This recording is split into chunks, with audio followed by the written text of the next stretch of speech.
Welcome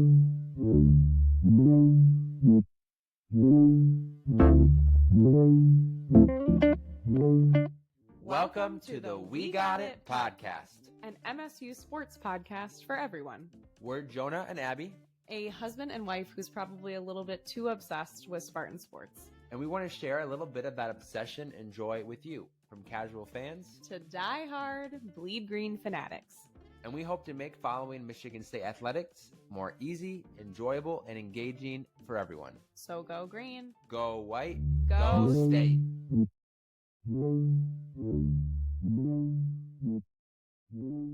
Welcome to the We Got It podcast, an official podcast of Spartans Illustrated. We're happy to be here talking about our first basketball game of the season. It was a lot of fun. It was good to be back, see the guys back in Breslin Center doing their thing. It was a welcome sight after Saturday's football game. Yes, it was very nice to have a dominant win after a pummeling loss on Saturday. And so that's the beauty about this time of year. We kind of talked about this in last week's episode. We're in this glorious part of the year where you've got football, you've got basketball. For you hockey fans out there, there's hockey going on right now. So if you're a little bit of heartbroken in one sport, it's easy to just, keep that momentum going and keep believing in our Spartan guys. Totally. It's a great way to have that continued positive feeling towards Spartan athletics. It's not just football. We have a lot of other sports going for us right now, and we still have football going for us. We'll talk about that a little bit more in the episode. But we wanted to start off talking about this first basketball game of the season. Abby, what were some of your initial thoughts, reactions? What do you like? So many positive things to highlight. I will go with maybe the less obvious one for me right now, which is Cohen Carr. He just was so fun to watch. I think he had like 4 or 5 dunk attempts, and I was actually successful on 2 of those, but the 2 dunks that he made were insane. That breakaway first successful dunk that he had, he literally is floating in the air, pumps the ball up, brings it back down, and then windmills it all the way around to dunk it. Just, the kid is a beast. His athleticism is off the charts. His vertical, we don't even need to talk about that, is off the charts. He's just so fun to watch. And I think he adds, I think a lot of people are like, oh, cool, you have a guy on your team that can dunk. But I think the threat that he poses on that breakaway type of basketball that Tom Izzo loves to play is just so dynamic and adds a lot of variability and depth to our team. And even his second dunk, I felt like it was kind of like a reattempt of the first dunk that he tried last night, where he really kind of took off from the left side of the key, kind of behind that second hash mark, and just floats all the way and just two-hand, overhand dunks it, which I think is so much harder than so many people realize. Oh my gosh. He makes it look so easy. He makes it look so easy. And we talked about this a little bit in our preview, but like you said, it's not just the highlight plays that he brings to this team. Obviously he does, and there are those momentum kind of shifting plays like you mentioned last episode, but he really makes the defense think about where he is at all times and makes the defense spread out. And I can think of it in 2 instances. In the fast break, if he's running kind of that base or that sideline on the fast break, it kind of forces the defense to spread out a little bit more because they know that lob attempt is there. They can't just say maybe defend the ball or defend the basket. They have to be thinking about him too, which in the fast break, that's really all you need is that quick hesitation by the defense, and you have that slam. And so then you have the slam, but then you also have the option for the person who's driving to the hoop of that defender then is getting cover or pulled to cover Carr. So it makes us, like I said, just so much more dynamic, and there's so much variability that we have in our fast break. And I think that's something that we haven't seen from MSU in a while. Obviously, we know we love fast break basketball. We're constantly trying to push the tempo and force turnovers, but to then be so successful on actually scoring points off of those fast breaks is huge. Absolutely. And the one other thing I would mention is that the amount of pressure he puts on defenses is because, and we didn't see it so much like in a specific play last night, but when he's kind of playing baseline on offense, defenses aren't able to cheat up when they're defending him. So it kind of creates space for the rest of the offense as well. So we talked about how he's going to play a really important role in this team, not just in the amount of highlights he plays, but the way that he forces defenses to always be on the lookout for that highlight play, which opens it up really for everybody else. I think for me, especially early, the thing that stood out the most was transfer Zamon Zapala. Yes. I think he played... Definitely called him Simon last week. Whoops. Sorry about that. It's, at least from the broadcast, It sounds like it's Zamon. Yes. I do want to mention one thing as well. I know on our last episode, I said he was a transfer from Utah State, which he is. He played 3 years at Utah State. I forgot he had a year at Longwood last year. Well, he was a starter, was a big contributor. So kind of makes a little more sense on why he's on this team now, because he did show that he can be a contributor. But looking at him... Just a little aside. I'm just saying, we're all learning here. This is so much of this podcast. And so we might get things wrong sometimes. We're just two people. And so if you notice things that in the podcast, you're like, oh, hey, I don't think that's right. Like, feel free to contact us. Shameless plug. We love hearing from you guys. Our email is thewegotitpodcast@gmail.com. You can find us on social media because we want to be approachable and we want this to be a conversation. And I think it just shows like when we're willing to say like, oh, hey, we got this wrong last week. Being a Spartan fan or being a sporting fan of any type, you don't have to have it right all the time. And I think that's so much the culture of like, there's almost these pressure in social conversations around getting the stats right or getting these different things right. And so we'll be the first to admit to say, hey, we don't always get it right, but we're willing to learn and revisit these things. Even after doing a good amount of research and watching this team already for a while. Yes. But keep going. With Zamon, I think expectations kind of going into the year, and obviously it's still early, was he's going to be a big body, true center who's going to help you rebound and kind of defend the rim, which he did all of those things wonderfully. He was great at cleaning up the defensive boards. He had several blocks, really changing Monmouth's players' shots throughout the night. It was really not just like a positive on that side, but really a difference maker protecting the rim, which I think is going to be huge going on throughout the season. So I'm hoping to see more of that. But what I was kind of most surprised about was kind of his like offensive repertoire, like his on-ball skills, really. And his post moves. Like I was not expecting that. His footwork was excellent. There was a couple, he had a drop step and then kind of collected himself and went to the basket, where we were talking about that during the game with last year with Mahdi at the center. He just didn't have that repertoire. He didn't have that offensive skill set. So maybe he would get the ball with good positioning, but then he would turn around, fade, go away from the basket, try a hook shot, which are just a lot more higher level of difficulty shots, where with Zamon, when he got the ball in good positioning, he kind of collected himself, read that defender, had excellent footwork to get him a good look, but then went towards the basket. He's putting the ball on the glass, which is going to help the ball go in the basket so much more frequently. Which, I was just very happy to see that. I think he ended with like 9 points and 8 rebounds, which are pretty much all in the first half. Yeah.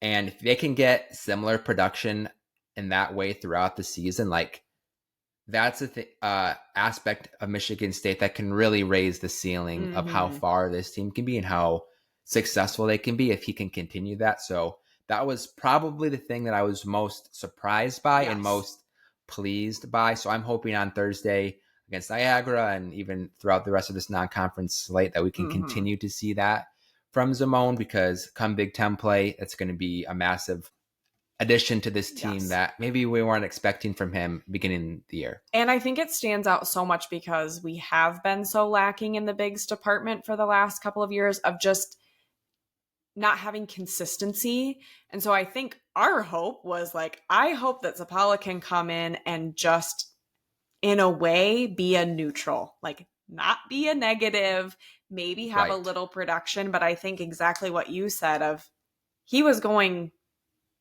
plus and beyond. You know, he's a positive plus more than I think we even hoped he would be. And so I'm really encouraged by that too. I think it'll be interesting to see how he handles other bigs. Monmouth wasn't the biggest team. They didn't have, as much of a depth on their bench. And so it'll be really interesting to see how he can handle some pushback from teams like Kansas or my brain is just stuck on Purdue. Doesn't Purdue have another massive they guy have this about year? 3 guys that are 7'3" And, they taller. love to just milk their post position and squash everybody else and let the refs let them get away with it. But it'll just be interesting to see how Zapala holds up to those sorts of right things. But obviously great signs early on. Yes. Just optimistic about that position as a whole. One thing I did want to say is kind of going on to your previous statements about sometimes we're wrong.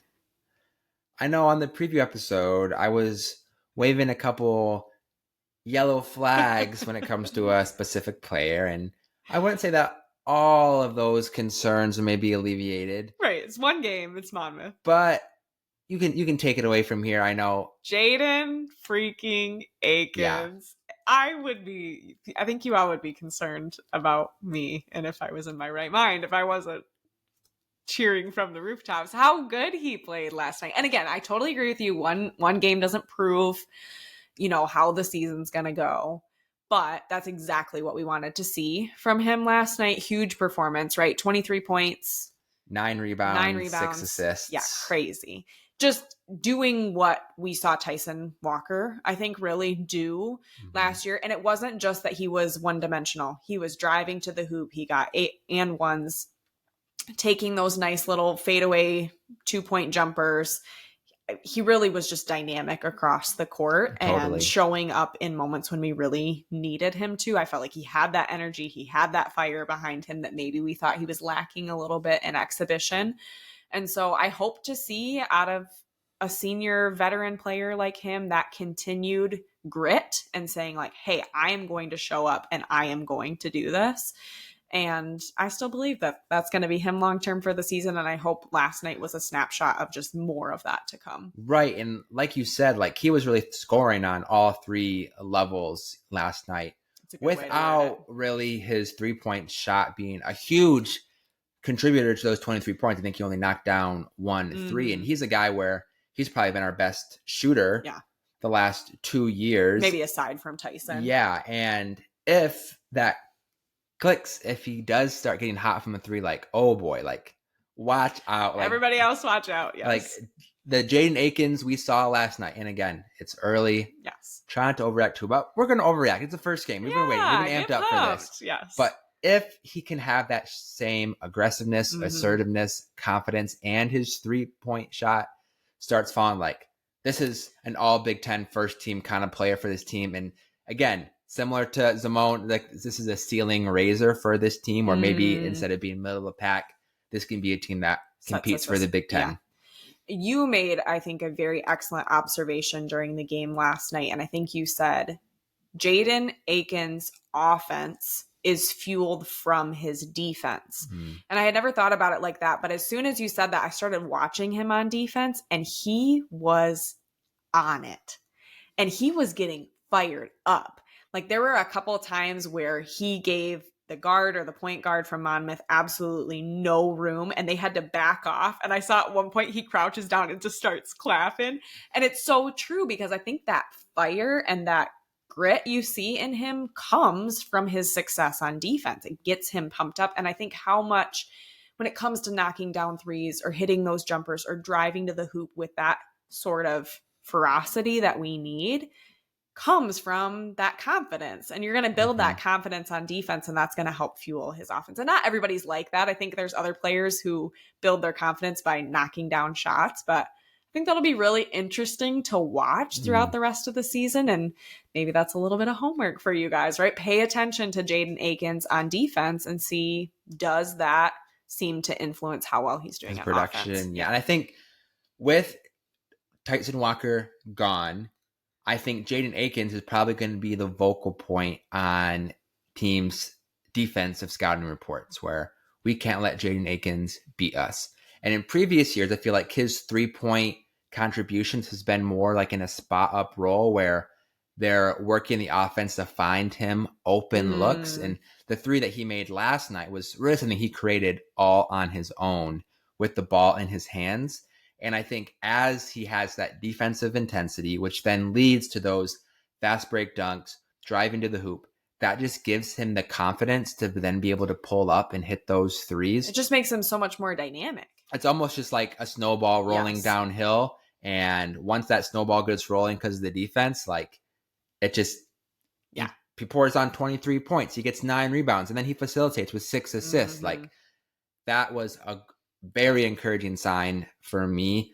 I'm really hoping that he can continue to show that production, because I think pretty much all Spartan fans have kind of felt for the last 2 years that Akins has it in. And like, I feel like in the past, he's kind of been that energy defensive guy who can hit threes, but it seems like he's had this more potential that because of guys like Tyson Walker and Joey Hauser, who have gotten more looks over the last couple of years, he's been more in a support role.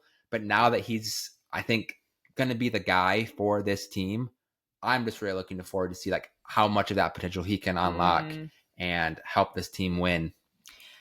That's such an interesting way to think about it too, because I think if you think back to like Cash's sophomore, junior year, having a younger point guard, not having a veteran point guard like Tyson Walker, who is already transferring in with years of experience, I think that allows and frees up our 2 and our 3, especially if they're more veteran experienced players, to do so much more versus everything falling on Tyson last year of like being the veteran player on the court and leading point. It makes us so much more one-dimensional, and it makes it a lot easier for other teams to scout us well and create those matchups. I don't know. Does that make any sense? Totally. And so I just think, and 2, he's supported by Jeremy Fears, who was crazy with his assist last night. I think he did everything we wanted a point guard to do, maybe getting a little bit more points on the board. But just that emphasis on facilitating other points, I think is huge for Jaden Akins, and I think will help lead to his success of just having that dynamic between a younger, newer point guard and then Jaden Akins. For sure. That's, like you said, it's going to make Jeremy Fears' job easier when Jaden Akins is playing. Gosh, I just love talking about basketball. Yeah, it's so good. It's refreshing. Yes. For sure. I think one thing I would say about this game is at times, especially, which again isn't necessarily new, but like kind of second half of the first half and the first half of the second half, there is times where it's like, ooh, this game's kind of closer than we would like. And it's kind of easy to get really discouraged by that. And I think there's some legitimate questions you can ask, but I really think the reason that this wasn't a 20-point game at halftime, like the really one box that wasn't checked was their ability to knock down 3-point threes. shooting. They were 1 for 10. Jackson Kohler was the only person to hit a 3. Like his first career 3, by the way. I couldn't believe it when I heard that. I was like, wow, Jackson Kohler has never hit a 3-point shot in his life, and that is our only 3-pointer from the first half. And that is in recipes for success moving forward. Correct. But I think really like 1 for 10, if they hit 2 or 3 more threes, I'm not concerned. Michigan State's up 18-20 at half, and we're not having this conversation. And 3-point shooting is so volatile. Yes, it's something that we'd love to see us doing against a team that should be easy to knock down threes against. They're not going to have their greatest defense, that sort of thing. But if you are going to have a team that is successful based on their 3-point shooting, you don't have a team. That's how I feel. And so I think, yes, it's a huge value add, and it's something that we need to be shooting better than 10%, 12, 15% from 3. Absolutely. But you live and you die by the 3. And so we are still able to win that game by 24 points with having terrible 3-point shooting. Right. I think they finished 3 of 18. Akins had 1 in second half, and then also freshman Kurtang. But I think one thing last year, Michigan State had a fairly solid 3-point percentage, but they were pretty much near the bottom in the country as far as attempts. And the thing that I was encouraged by, and I think maybe necessarily isn't a reason to be overly concerned yet, is they were still kind of letting it fly. Yes. Last night. They were still shooting with confidence. And I think if you're shooting 18 to 23s a game, at some point they got to start falling. They're going to start falling. And unless you are blind. Like, at some point, you chuck enough threes up there, I think they're going to hit sometimes. And you're going to have games where you're going to be cold. That's just the sucky thing about basketball. With their intensity on defense and the positive signs there, maybe the encouraging signs of Zapala, like, if you can get that aspect of the team going, like, this is really a pretty solid team. Then what are you missing? Yeah. Yeah. If you have Jaden Akins being that guy, if you have Zapala being that center, if you add the 3-point shooting, like, this team doesn't have a ton of weak points if they play to that level consistently. Now, obviously, it's a long season. It's November 5th.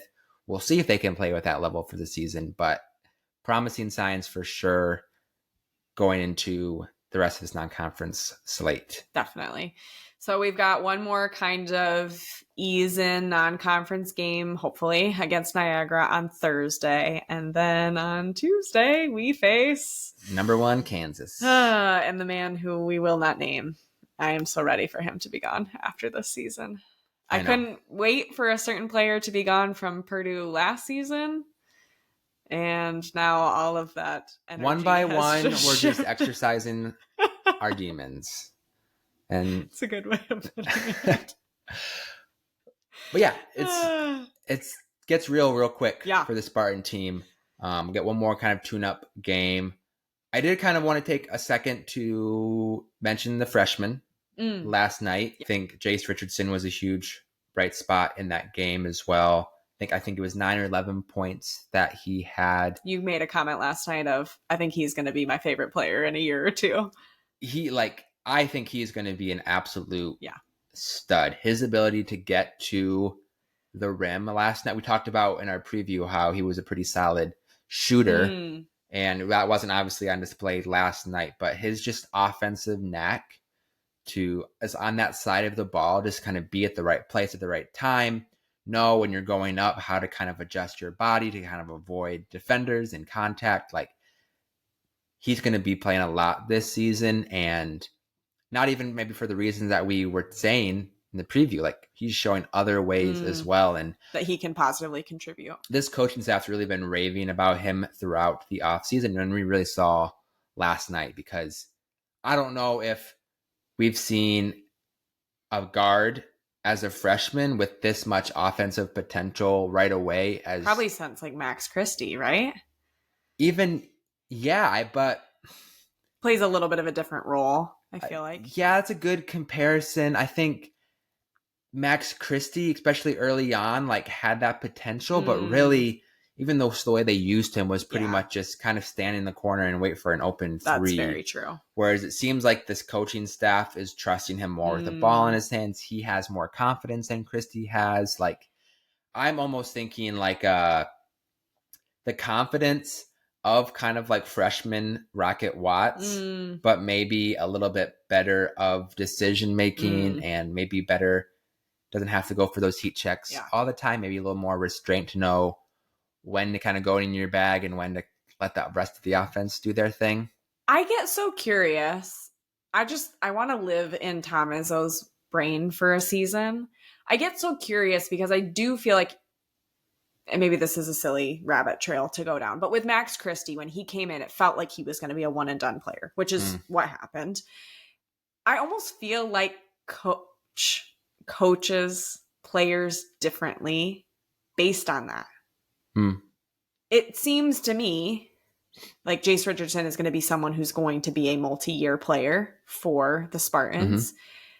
And so you can build into him in a different way than I think maybe. And maybe I'm going out on a limb. Who knows? I think it's a fair point. But I really get so curious because it really does seem like Tom coaches individual players in individual ways. And sometimes that makes me so frustrated because I'm like, why aren't you playing, for example, in the past, Bingham, the way that you're playing Booker? Or like, just interesting to see how that happens over the years and different types of players. But honestly, the more I see of that and the more I see Tom coach individual players in unique ways, it gives me more and more confidence and trust in him. Not that I don't already have that, but it's just an observation that I have. Right. But yeah, I'm really excited about him throughout the year. Kurt Tang obviously didn't have the same amount of production or maybe opportunity last night, but I would say there was no reasons for concerns. I think his defense was pretty solid. knocks down that three. He's got a really fun energy on the court, right, too. Yeah. But I think, if he can just come in the game, play some solid defense, hit down open threes, like he's going to have a role on this team. Mm-hmm. We saw that. So encouraging signs again. I think maybe one of the things that I love most about this team so far is Izzo likes referring to some of his players, or the kinds of players that he likes, as our kind of guys. The guys that fit the culture and the style of basketball that he wants to play. And it seems like over the last 2 or 3 seasons, maybe without naming names, there's been a handful of players who have had bigger roles on this team who don't necessarily feel like our kind of guy. Yes. And I think that does contribute to just the team and the culture as a whole, especially when some of those players were asked to be leaders. Mm-hmm. I think early on with this team, it very much seems like 10, 12 guys who are our kind of guys, yes, who are like Spartan basketball DNA through and play the kind of basketball that Tom Izzo wants. And I just so encouraging to watch. Like, there was so much effort, so much intensity. They were pushing the ball. I feel like they rebounded well. They played as a team. Even though Jaden Akins got a lot of looks, like, I don't feel like he was forcing things. They were playing well together, and made me kind of think of when Will Tiemann was saying last episode about the 2019 team. Okay, keep going. I literally was going to say this. Where it seemed like that team, the one thing they cared about is winning. And they didn't care about individual stats. And obviously, when you have talented players like Cassius Winston or Jaden Akins, like, they're going to get their numbers. But it really seemed like this team was pretty selfless and like just had one goal in mind. So I think in that instance, you're going to have nights where Jaden Akins goes off for 23 points. I think Booker, I don't think he played bad, but he had more of a quiet night. I think there's going to be nights where he has a big night. Yes. Where some of these guys like Jace, Holloman was a little more silent. Like, yes, there's these guys where their opportunity is going to come. They're not hunting for their shot every possession. They're focused on, let's get a bucket this possession. Having individual selflessness for the team's overall gain is what I saw last night. And my brain's freaking out a little bit because I literally was going to bring up that exact point from Will. And so I love it. This is why it's fun being a husband and wife doing these things. We're synced up. That was cool. No, there's no script, guys. There's no script to this. We don't have a teleprompter behind us. That's so great. But I don't know. It's game 1. It was a 24. Like, it wasn't like we didn't score 100 points. It wasn't like we held them to 40 points. I don't know. I may be getting ahead of myself, but I'm kind of drinking the Kool-Aid on this team. Like, I'm going to be going down to earth at some point, probably Tuesday night against Kansas. But right now, like, let's feel it. Let's enjoy it. Like, basketball's back. I like this team. I think it fits together better than previous. It's the most excited I've been about a team, I think, since 2019. Well, I think, even last year's team that had, a top 4 preseason ranking, I feel like a lot of Spartan fans had really high expectations, but it was like, can we hold it? Are we going to live up? Everything had to go perfectly for that to go well, and I think that's just unrealistic, where I think with this team, like, there aren't the expectations, and I think guys can just play loose. They can play energetic. There's a lot of guys trying to earn minutes, playing time, and that just helps everything. So overall, I think about as positive of a opening night as we could expect. Would love to see a little more from Cooper and Kohler. I was pleased with Fiddler's night. Obviously didn't have a huge night, but kind of did some of the things that we were. Solid contribution. But again, he's one of those other guys where I wouldn't be surprised if he has those occasional 20-point games. Yes. And Jaden Akins only scores 6 or 7 points. So I just think they're complementing each other as well. Yes. And I'm really looking forward to this season. We hope you drink the basketball Kool-Aid with us. We promise we won't lead you down too bad of a road with it. So our Spartan Dogs, we love them. I love that basketball's back. Like I said, I feel like I could talk about basketball for forever. And we're going to talk about it a little bit more in our next We Got It Covered segment. So stick around.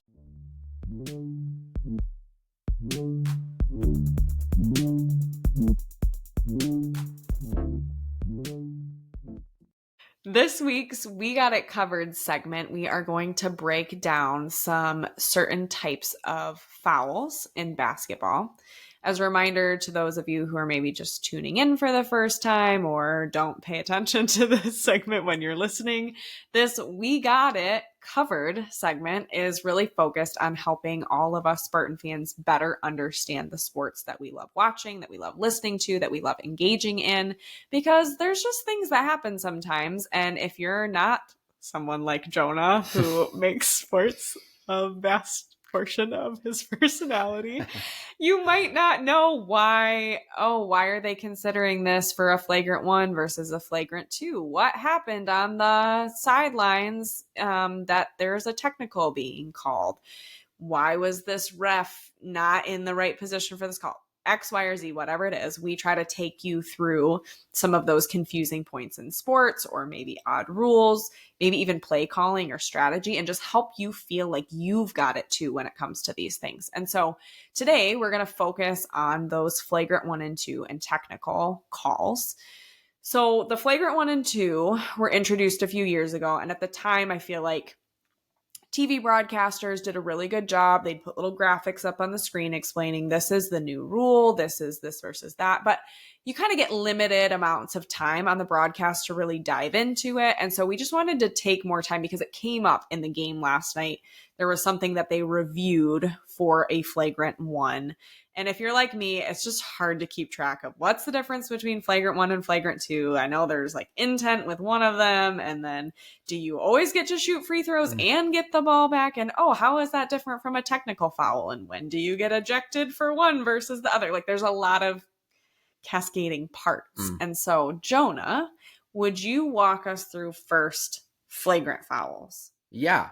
I think the first thing to mention with flagrant fouls is, even though we're going through kind of the textbook definitions of them, the textbook definitions of them allows for a lot of subjectivity. So even if it's called a certain way, you might disagree with it. And yes. I think that's part of the rule. That's always going to be frustrating, is you have a different perspective and opinion than the refs. And that's just the reality. But textbook, a flagrant 1 foul is excessive contact with an opponent. Okay. So excessive meaning more than just hitting somebody's arm as they were going up with a shot, or kind of running into their body, or kind of slapping at their wrist when you're trying to go for a steal, where it's a little more forceful and not necessarily from an intent perspective, but more just aggressive in nature. I've heard it coined too of you're not making a basketball play. There's too much force behind what you're doing than what you should need to make a play on the basketball. Right. So yeah, unnecessary contact. Whereas in a normal foul, if your position was a little better, if your hands were maybe up, like that would be fine contact to have. But with a flagrant, it's that unnecessary a foul. Yes. Plus. So that's what flagrant 1 is. And the important thing I think about flagrant 1 too is that it's deemed that there's not intent behind it. It is like a unintentional excessive use of force. Right. So in that instance, a common foul, so a non-flagrant foul, can be upgraded to a flagrant 1 call. So if after the play, the refs kind of rule the ball dead, kind of talk it over and say, hey, I kind of think that was I had a different angle on this. I think he got him on the face or different. Right. It was unnecessary contact. They can then upgrade that to a flagrant 1 from a common foul. Okay. So then the penalty for that foul is the fouled player gets 2 shots and his team maintains possession of the ball. Okay. Always. With a flagrant 1, 2 shots and the ball. Right. So then as we transition to flagrant 2, not only is that contact unnecessary, but it is excessive. So you hear that a lot on the broadcast as maybe they're showing the replays as the refs are watching, was that elbow to the face excessive, or was, as they came down with their hands, that contact to the face or the neck excessive. And did it seem like there was maybe some intent behind it? Which I think... And I think that plays into the excessiveness. If you are looking at the player winding up and smashing your elbow into their face, that's, to me, pretty intentional, as opposed to you come down with a ball, you're looking down at your feet and you're moving your elbows around. Maybe that's where you get called for a flagrant one, where you were moving too much. It was unnecessary, yes. But you weren't intentionally looking to see, is there a player there that I'm going to bash in the face with my elbow? Absolutely. Sorry. Maybe that's a dumb So that example. Is the flagrant 2. So it kind of adds that excessive plus intent. To the unnecessary contact. And the difference with the flagrant 2 versus the flagrant 1 is the foul player gets 2 shots and their team maintains possession, but then the player who was committed the flagrant 2 foul is then ejected from the game. So kind of similar to like a targeting call where that player would get ejected.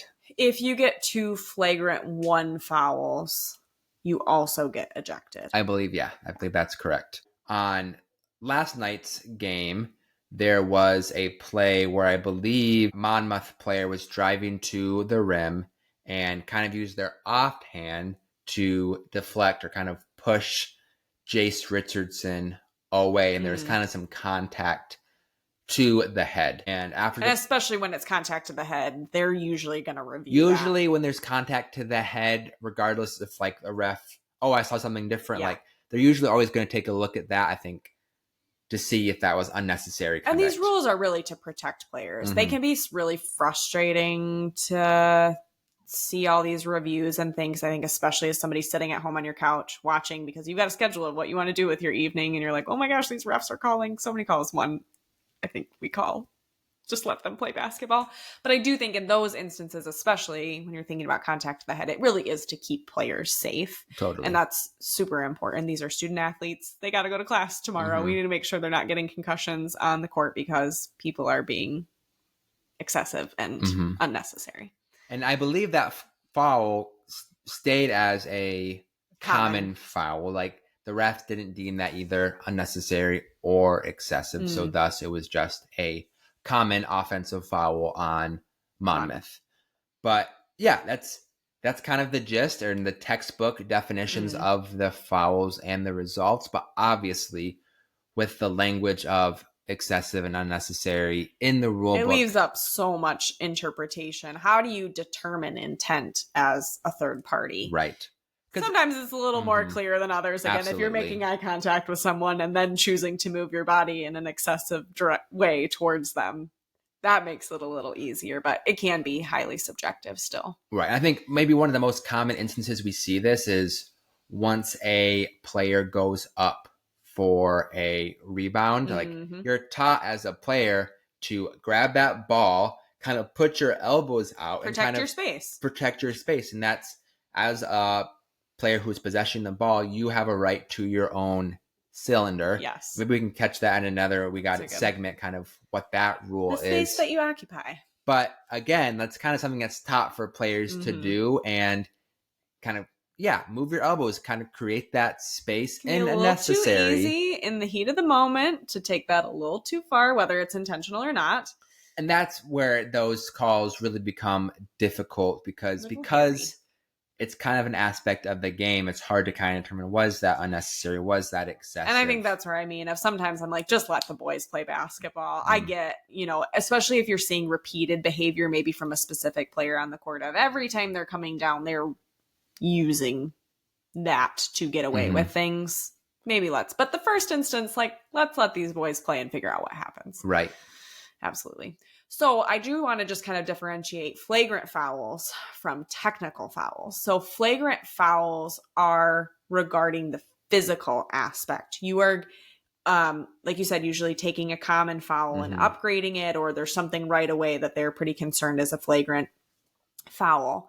Technical fouls are more on conduct. So like non-basketball play conduct, either stuff coming from the sidelines, things that players are saying, gesturing, doing. Right. And so that's why you can have technicals that are called on coaches or actually even on the crowd sometimes, right? In instances, yeah, pretty rare. Rare, but that's why you can't just start throwing a bunch of stuff on the court or different things like that. And so I'm curious, and I don't know if you know the answer to this. We talked about, okay, flagrant 2, automatic ejection, 2 flagrant fouls, automatic ejection, 2 technical fouls, automatic ejection. Right. What happens if you get 1 flagrant 1 and 1 technical? Do we know? No, I don't think there's an ejection. Okay, for interesting. That. So it's not like they're considered separate things. Yeah. Okay. And that's, so with technical fouls, it's anything that's considered disruptive behavior, not necessarily physical. Yes. So, for instance, you could have after a play, once it's that ball, you could have 2 players shove each other. Yes. That's disruptive behavior, but it's physical. But it's still a technical foul. It's not going to be considered like a flagrant. Yes, and it's more like conduct. It's not in the middle of a basketball play, right?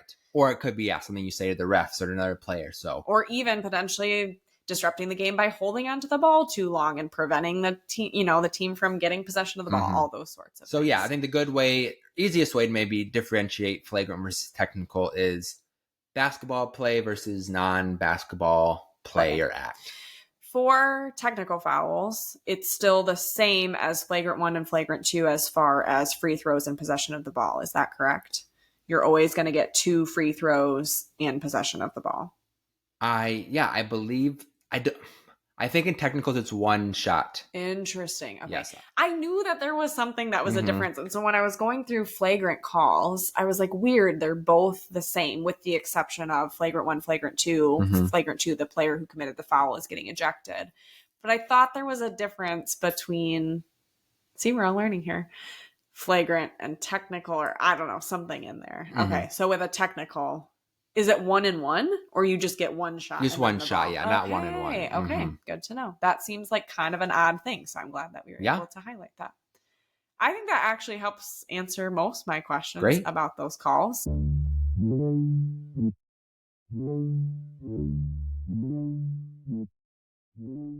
So we've covered basketball very thoroughly. Well. You probably are ready for us to shut up. But we felt like we still owed it to you all and the team to have a brief conversation about the football team, and emphasis on brief. Right. Where to start? Obviously, a lopsided game. I would say an embarrassing game. Not what any of us were really hoping for. I didn't think Michigan State was going to win this game. I didn't think they were going to lose by 37 points. I thought this game would be more competitive than the Ohio State and Oregon game and not less competitive than those games. Some credit to Indiana. I do genuinely think that they are better than maybe a lot of people are giving them credit for. Doesn't excuse our performance. But I think, too, how long are we going to keep putting qualifiers on Indiana's wins before we recognize, like, they're crushing it this season? And so I think there's some credit due there. We shouldn't feel as embarrassed as we do, I think, when you actually recognize how good Indiana is this season. And we'll find out come the end of the football season if they make it to the college football playoff, where they actually stack up against some other major teams. But also, shouldn't be losing by that. Yeah, and I think more of my embarrassment comes from the fact that this team came out in the first quarter and looked so good offensively and defensively, getting 3 and outs, scoring on your first 2 possessions, giving Indiana not only their first deficit of the season, but allowing the first quarter touchdown of all, like doing things that no other team had done against Indiana in that first quarter, and then just falling apart and looking like a totally different team throughout the rest of the game. And I think it's hard for me to kind of really pinpoint or dissect what's really going on, because even thinking back to last week's game against Michigan, kind of similar in a lot of ways, where the team that showed up in the first quarter was not the team that showed up in the rest of the game. So I don't think it's specifically a preparation issue. Michigan State, in pretty much every game, I would say outside of the Oregon game, has come out looking prepared, ready to play and has looked like they have the talent to belong in these games. And even in the Oregon game, when we were getting thrashed, we had the grit to come back and actually get our offense going in the second half. And then it seems like all of a sudden we're having this opposite problem against Michigan and Indiana, where we produce early on and then don't use that momentum. Yeah, so it's hard for me to pinpoint that too. That's a good way to. I don't know if it's the coaching staff just making adjustments, being too married or committed to their game plan, underestimating teams' ability to adapt themselves. So yeah, it's definitely something that Jonathan Smith and this staff has got to figure out, because you don't run the ball all over stout defenses like Iowa and Michigan and then have negative 24 yards against Indiana because there's a talent issue. Right. I don't think anybody doubts, even outside of East Lansing, that this team has the talent to compete. There's just a component in-game adjustments and the way that it's being coached that there's just some disconnect where I don't have an answer for you, but it is a little concerning. Definitely. We're going to keep this brief, and we like trying to end things on a positive note. Nick Marsh, he's beautiful. He's amazing. Unreal. We don't deserve him. That touchdown reception that he had. That's a play that you would see on a Sunday afternoon in the NFL and be like, wow. Not on Big Ten Network. True freshman reception. Unreal. He broke the MSU record for receiving yards as a freshman with only 9 games into the season and missing a game as well. And a game where he was kind of like limited and didn't get much. Right. He's unreal. So we just want to shout out Nick Marsh. We love you. We love all of our Spartan football players. Like you said, I don't think that it is a talent deficit. I don't think you can say after the runs that KLA has made and Nate Carter's absolutely carrying the world on his shoulders game against Michigan, can you come out and say, oh yeah, we got negative rush yardage against Indiana because we have a talent issue? No. I really agree that I don't know what it is exactly, the breakdown, but there's something between the talent and the execution that's breaking down, and it's up to our coaching staff to figure it out. Right, because I don't think, obviously we saw a very confident and composed Aiden Childs against Iowa and Michigan, and then it kind of seemed like he took 3 steps back against Indiana. I don't know if the coaching staff is just coddling him too much, not being hard enough on him. Also, maybe the self-fulfilling prophecy that I was talking about after the Michigan game of, yes, Aiden looked composed against Michigan, but he was given no trust, no opportunities. The kinds of passes they were allowing him, calling him to take, the runs that we were sending our receivers on were not plays that instill confidence, that build that self-trust, so that when you are in these big situations against Indiana, you are able to make that happen. And so I don't know that it's that they're coddling him in that way. I think it's that they're not trusting him, which is what I'm afraid of.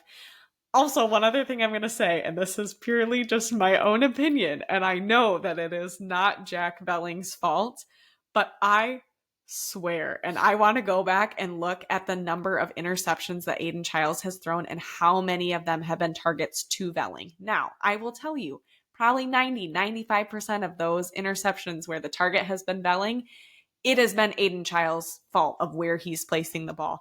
But man, you would think for 2 guys that played together at Oregon State, they would have a lot better chemistry. I don't know what it is. I don't know if it's the routes that they're usually running Belling to, where they're more in the middle and there's the defense on the other team is able to collapse. But I would be shocked if less than 75% of those intercepted targets weren't to Jack Belling. Yeah. So maybe that's my homework for this week. It's an odd coincidence. It's strange. Sure. I don't know what it is there. Let's try to end on a positive note. Yes. Silver lining. which is hard after the last 2 weeks. There's definitely more concerns after these last 2 weeks than kind of how we were feeling after that Iowa game. Yeah. But I will say, when we were kind of reassessing where we saw this program at, what the goals of the season were, we emphasized how important it was to get to 6 wins and get to a bowl game. Yes.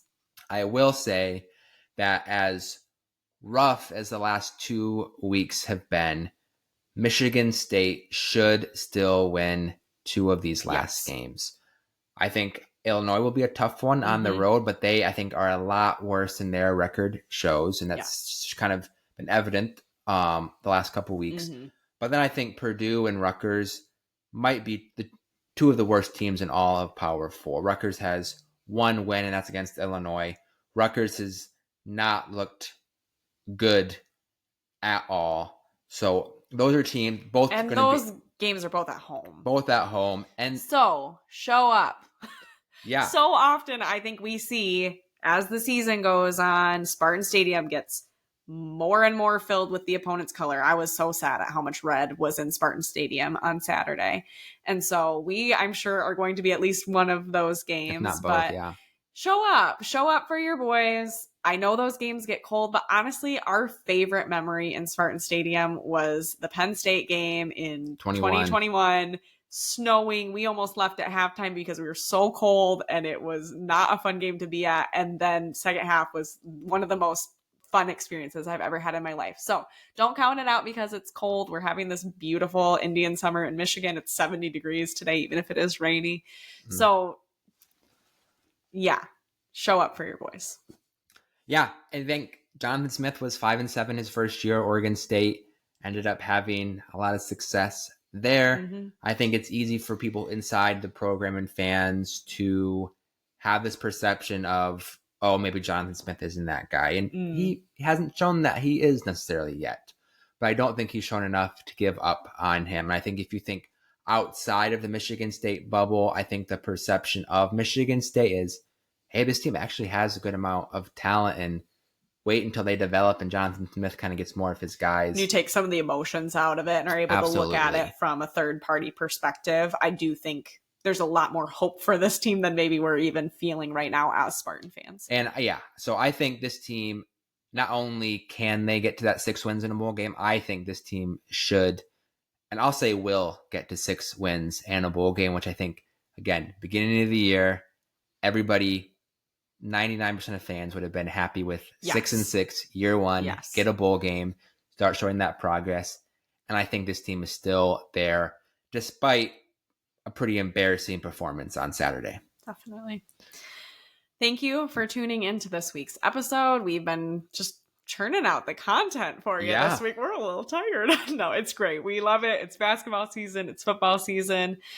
Just as a little reminder, head on over to Spotify, Apple Podcasts, YouTube, subscribe, follow, so that when we drop a super fun bonus episode with Will Tiemann, you are first to know. That's the nice thing for me. Even I woke up on Sunday morning and I looked at my phone and I had a notification from Spotify saying, hey, there's a new episode out from We Got It Podcast. If you don't know how to do that, email me. I will walk you through how to turn on alerts for our podcast. Absolutely.